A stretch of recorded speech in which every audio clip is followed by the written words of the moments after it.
God damn it. Fucking god damn it. I feel like I've been better, you know? I feel like I have done a decent job of trying to be more positive, trying to not be so mean, so hateful, so filled with negativity, because who wants to go through life like that? But this movie broke me. This movie brought me back to being that angry and bitter motherfucker that I've been trying to run away from. I'm talking about Rebel Moon. Oh, fuck me. Holy shit. What's going on, everybody? My name is Mike Brown, aka Review King MB, and fuck this movie! I know I'm just getting started. I know I haven't gone into anything else, but man, was this rough. This was one of the roughest watches that I have had in quite some time. This is part 2, Electric Boogaloo, if anybody gives a shit. And I think it has some sort of weird subtitle, The Scar Giver, or whatever the fuck. Who gives a shit? Who gives a fuck? It was directed, produced, and whatever by Zack Snyder. And there has been times in my life where I have defended Zack Snyder, where I have said, Zack, you mean well. And you do have good to decent movies in your filmography. It's rough to try to defend your films. It's hard to try to pretend like there's something worth seeing here. Besides the fact that the first movie, or the first Rebel Moon, was bad, right? It just had bad writing, really terrible dialogue. It had characters that you couldn't care less about, and it was action for the sake of action, no real feelings or substance to it. So what do you know? More of the same in part 2, but almost done worse. So the general premise, if you give a fuck by this point, is it's Star Wars. Wrong! And I know everybody's going to make that joke, everybody's going to say that, but it's never been more true here. So we thought we defeated the bad guys. We thought we defeated the Imperials in the end of the last movie. Ed Skrein looked like we killed him, right?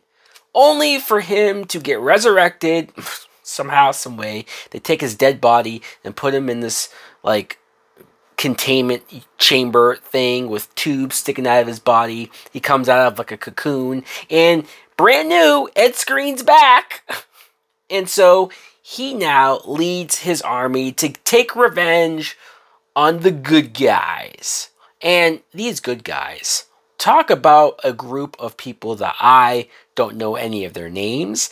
I don't care about any of their backstories or their stories in general. I'm not going to blame the actors, because I do not blame the actors, besides the fact that they signed up for this bullshit. But hopefully they got paid well. A lot of these characters, you have Jimon Hansu, who probably is the best character out of this entire thing, or I just really like this actor, so I'm giving him more benefit of the doubt. You have this Furiosa looking chick, who there has to be some sort of cease and desist. Like, there's no way that you can completely rip off a character. Her look, like Furiosa. This girl just has a shaved head and the black paint over her eyes. What the fuck? What? No. You have some dude who's like in touch with spirit animals or some bullshit. I forget. He did something like that in the last movie. He's just here. Why not? And then you have some swordsman chick who has robot arms, and when you get the backstory of how she got those robot arms, how dumb could we get? The dumbest of the dumb. Every one of these characters gets a backstory or gets a flashback. Flashback galore for like the first hour, telling their backstories, telling how they became who they became, And it's the best example of you are just telling us, but you're not letting us feel who these people are. You're not letting us connect to them on an emotional level. They're just telling their stories, and we're just seeing the images. But I was so disconnected. I was so bored for the first hour. I didn't even realize it was only an hour. I checked the fucking timestamp and it was like 1:03. I said, what? Really? Fuck. How? How do I still have another hour left? Yes, this movie is 2 hours long. Let's talk about Sofia Boutella, shall we? She's the main character. And I said this in my first review, so I will repeat it because it's one of the few good things I can say is that I like Sofia Boutella as an actress. I've liked her in a lot of action stuff over the years, that I am ecstatic for her, that she gets to be the lead. Although this film, is she still the lead? Because it seems like she takes a backseat as far as being the focal point way more than the first film. She is just here just to be here. I hope she goes on to be a main character in another bigger and better, hopefully, movie. They start this romance with her and the other guy, Michael Huisman, and the actor's fine.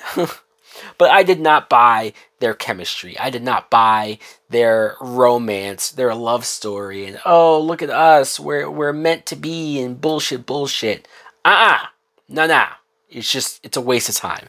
A waste of time. A waste of precious minutes that I will never get back. Man, this some old bullshit. So like I said, I was bored to fucking tears for the first hour, and then the action happens. And I will admit, when the action starts, it does keep going. Like, it's not like there's a bunch of lull periods after the big war breaks out. But because I didn't care about the characters or the situation that they were in, the big conflict, it was white noise. It was just big explosions, and I'm just kind of sitting there, and no emotion, nothing, no reaction. When characters are dying, when there's characters that, it's all in slow motion, by the way, Zack Snyder's favorite, the slow fucking motion, and characters are having this sacrificial death. Oh no, I'm wounded, so I'm gonna fucking blow myself up. I haven't seen that 175,000 times. Or here's a character that I kind of thought was badass, but you didn't do much with, so when you kill them, who cares? There's so many examples of that happening. This happened at least 4 or 5 different times. Remember the robot voiced by Anthony Hopkins? Well, that character shows up, says, hey, this war's not a good idea, and then bounces, and then shows back up for like the last 10 minutes, and they try to make him a badass because he does a bunch of action stuff, the robot does, and he has a cape, so it's supposed to look cool. But dude, if you were here 20 minutes ago, a bunch of fucking characters probably would not have died. So, fuck you, robot. The complete waste of what could have been an interesting idea of said robot. I could not believe that after all this bullshit, after 2 hours of me just sitting here and going, at least it's almost over. At least I'll be able to move on with my life after this movie is over. They end on a fucking cliffhanger, trying to say, hey, part 3, huh? Eh? And I said, no! Fucking go away, Zack Snyder. Again, a previous defender. I'm just sick to death of this bullshit. I'm sick to death of people half-assing damn near probably $200 million budgets. It's bullshit. It's bullshit. It's annoying. Fuck this shit. It sucks. That's some old bullshit. Anyways, guys, let me know in the comments below. I got my rage out. Hopefully, my night can get better. Let me know what you thought of this some old bullshit. And is there anything good that I can watch? Please? Recommendations? Thanks for watching. Like, comment, subscribe. Whew. Later.